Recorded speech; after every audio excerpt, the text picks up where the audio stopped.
আসসালামু আলাইকুম ওয়া রাহমাতুল্লাহি ওয়া বারাকাতুহু। আলহামদুলিল্লাহি রাব্বিল আলামিন ওয়াস সালাতু ওয়াস সালামু আলান নবিয়িল আমিন ওয়া আলা আলিহি ওয়া সাহবিহি আজমাইন ওয়া বা'দ। আলহামদুলিল্লাহ, মদিনাতুর রাসূলে আছি, রাসূলুল্লাহ সাল্লাল্লাহু আলাইহি ওয়াসাল্লাম মদিনা, যেখানে পৃথিবীতে সবচেয়ে থাকার জায়গার জন্য সেটা রাসূলুল্লাহ সাল্লাল্লাহু আলাইহি অনুমোদন করেছেন।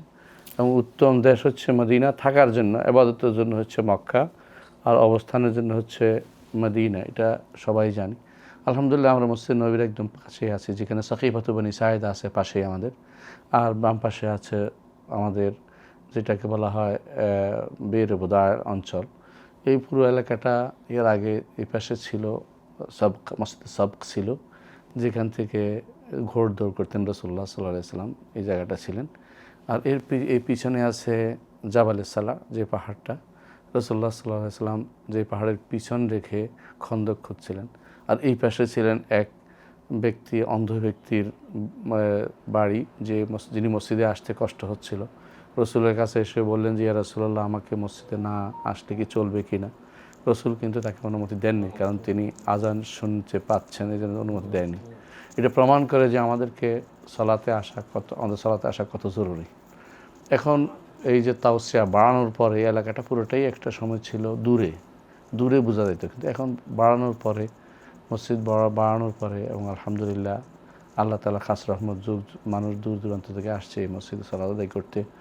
এটার কারণে এখন মসজিদটা অনেক প্রসারিত হয়েছে এবং জায়গাগুলো অনেকটাই হারামের এরিয়ার ভিতরে পড়ে গেছে, মানে মসজিদের এরিয়ার ভিতরে পড়ে গেছে। যদি এটা হারাম পুরোটাই, মদিনা পুরোটাই হারাম। এই মদিনার আয়ের থেকে সাউর হচ্ছে মসজিদ ওহুদের পরে ছোট্ট একটা পাহাড় আছে, এটা নাম হলো সাউর।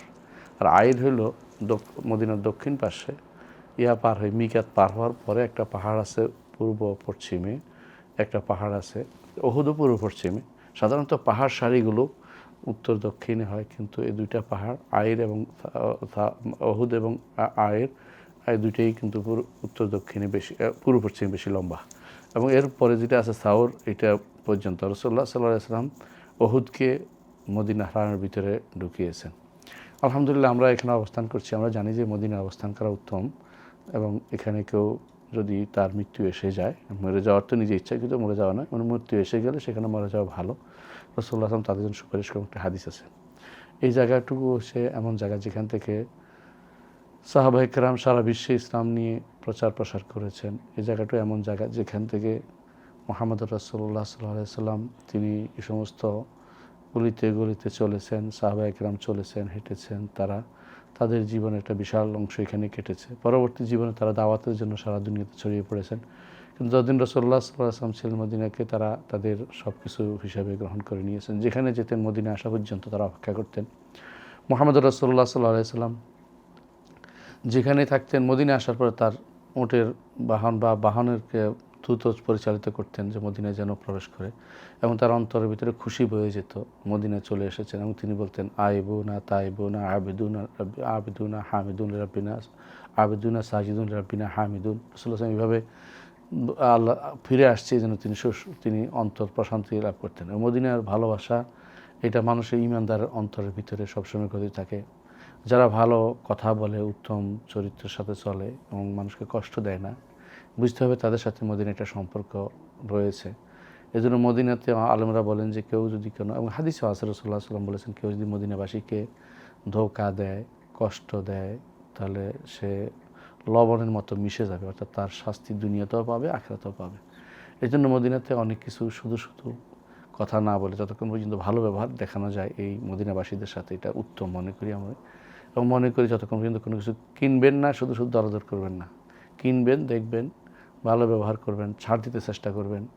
কেউ যদি আপনার মনে হয় যে ইনি মদিনাবাসী, তার টাকার দরকার, সে যেরকম হোক না কেন, আপনি মদিনাবাসীকে রাসূলুল্লাহ সাল্লাল্লাহু আলাইহি ওয়াসাল্লাম ভালোবাসার কারণে ভালোবাসবেন, এবং মনে করবেন যে এটা একটা বিরাট সৌভাগ্যের বিষয় যে আপনি এখানে কিছু করতে পেরেছেন।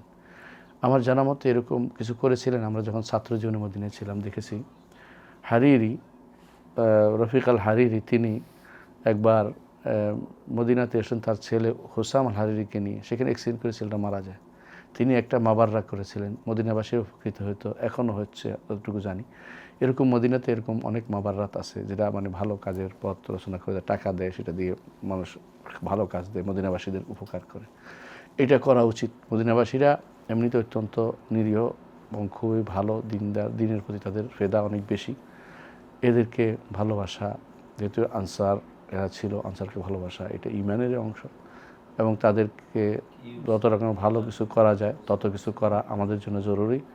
আশা করি আল্লাহ তাআলা আমাদেরকে কবুল করবেন এই মদিনাতে বারবার আসা, মদিনায় থাকা, মদিনার আদব রক্ষা করা এবং মদিনার জীবনকে আমাদের জীবনের শ্রেষ্ঠ জীবনের অংশ হিসেবে আমরা মেনে নিব, গ্রহণ করে নিব। আল্লাহ আমাদের তৌফিক দান করুন। আসসালামু আলাইকুম ওয়া রাহমাতুল্লাহি ওয়া বারাকাতুহু।